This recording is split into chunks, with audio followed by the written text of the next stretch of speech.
Hello, I'm Herman Eberhardt, the Supervisory Museum Curator at the Franklin Roosevelt Presidential Library and Museum, back again to explore another compelling artifact from our museum collection. Today we'll be looking at one of the most unusual items in the collection, and it's also one of my favorites. This object is a sculpture. Now, of course, that isn't an unusual thing to find in a museum collection. However, this particular sculpture, which stands over 8 feet high, isn't made of stone or metal. It's actually made of paper mache. Now, paper mache, for those of you who don't remember it from your grade school arts and crafts class, is a composite material made of paper pulp that's bound together with glue, starch, or paste. It's a very odd substance to use for a sculpture. But then this is a very odd sculpture. And this strange sculpture has a very interesting story to tell us about FDR's decision to run for an unprecedented third term as America's president in 1940. Now, before I give you a look at this giant paper mache object, you'll first need a little bit of background history to really appreciate it. In 1939, FDR was nearing the end of his second term as president, and the press and public began considering who his successor might be. Back in those days, there was no constitutional barrier to running for a third term. The framers of our Constitution didn't put a limit on the number of terms a president could serve. However, George Washington had chosen to serve only 2 terms before retiring, and the precedent that he set had been followed by every subsequent president. In 1939, FDR seemed ready to follow in that tradition. He'd begun planning for his retirement, building a presidential library at Hyde Park for his papers, and discussing potential Democratic presidential candidates with his advisors. However, he had made no formal public announcement about his intentions. Then, in September 1939, World War II erupted in Europe. With war headlines dominating the news, journalists started to speculate that the international crisis might lead FDR to seek a third term. President Roosevelt said little in response, and that, of course, just kept the pundits guessing about his plans. As this political speculation increased, cartoons began to appear in the nation's newspapers that depicted FDR as the Great Sphinx of Giza. We have a large mural of one of these cartoons in our museum, and here you can see FDR at the top. You see him there appearing as the Sphinx. And if we pull back a little to show the entire cartoon, you can see that at the bottom, several of his potential political successors are looking up at him in frustration because he's refusing to announce his intentions. Now, if you look closely again at FDR, you can see that the smoke that's rising from his cigarette has formed a large question mark that's labeled third term question. Now, why did political cartoonists choose to depict FDR in this particular way, as the Sphinx? Well, the answer to that question lies in Egypt, home to the Great Sphinx of Giza, an enormous limestone statue that sits near the Great Pyramids on the west bank of the Nile River. Constructed over 4,000 years ago, it depicts a reclining sphinx, a mythical creature with the body of a lion and the head of a human. In Greek mythology, the Sphinx was said to devour all those who were unable to answer a riddle that it posed. So the political cartoonists who depicted FDR as the Sphinx were playing on the idea of the Sphinx as the keeper of a riddle, in this case, whether FDR would choose to run for a third term. Like the Sphinx, the president knew the riddle's answer, but he wouldn't reveal it. Well, by early December 1939, speculation about FDR's plans had reached a boiling point, just in time for the annual winter dinner of the Gridiron Club, an organization of Washington journalists that was founded in 1885 and is still in existence today. The club's dinners feature an evening of food, drink, and humor, with satirical speeches and political skits performed by the reporters that poke fun at the nation's political leaders. Prominent elected officials, including the president, are invited to attend, and actually since 1885, every president, except Grover Cleveland, has attended at least one of these dinners. And so it was that on the evening of December 9, 1939, FDR was the guest of honor at the Gridiron Club's winter dinner at Washington's Willard Hotel. The comedy skits that evening covered a wide range of political topics. And to give you a sense of what these skits were like, one involved a 6-foot-tall Donald Duck doing an impersonation of Secretary of the Interior Harold Ickes. You get the picture.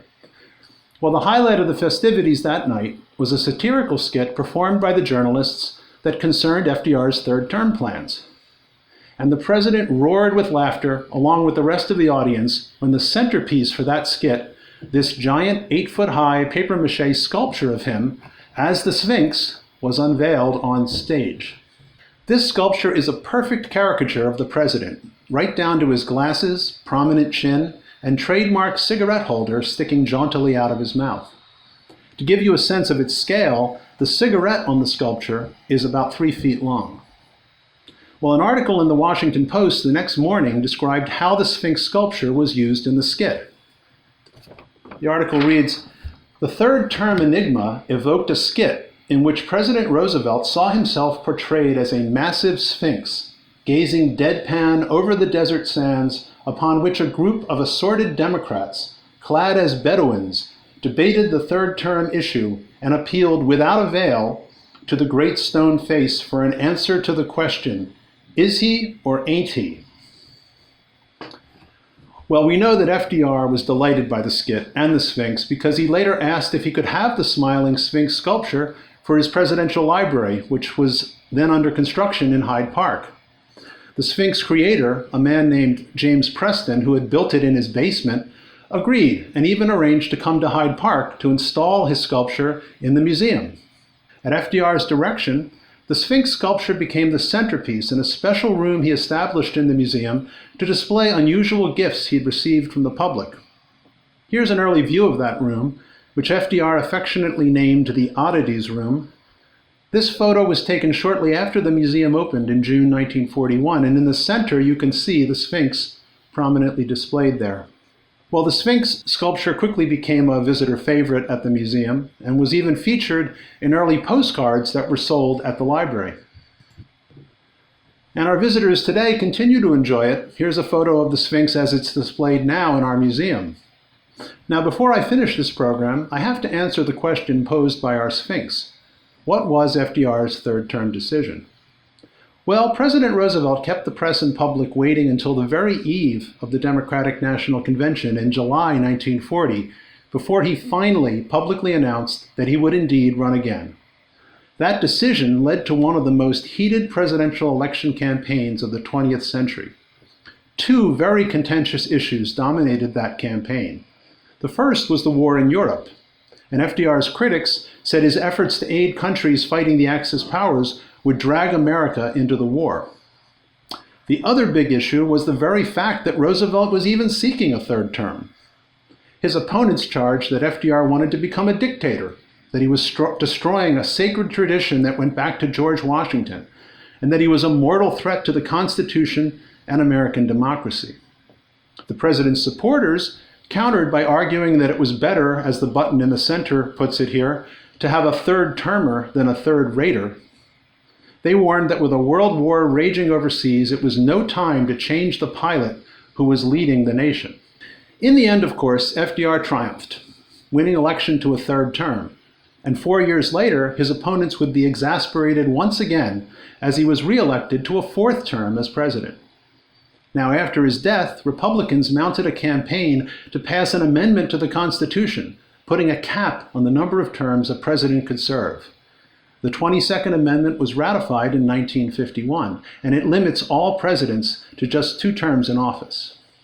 Today, the giant FDR Sphinx of 1940 continues to entertain visitors to the Roosevelt Library. It also reminds us about an important side of FDR.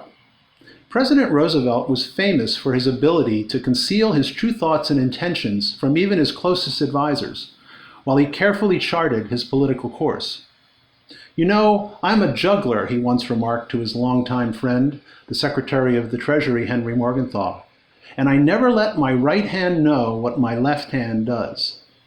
This secretive Rooseveltian trait was never more evident than in 1940 as he pondered whether to run for a third term. And it is forever embodied in this wonderful depiction of FDR, gazing out at us today with a broad smile, daring us to guess just what he is thinking. I hope you've enjoyed this program about the FDR Sphinx sculpture. I'll be back again soon to talk about another interesting artifact in our museum collection. If you want to learn more about the Sphinx and other objects in our museum, I encourage you to explore our virtual museum tour, which is available on our website.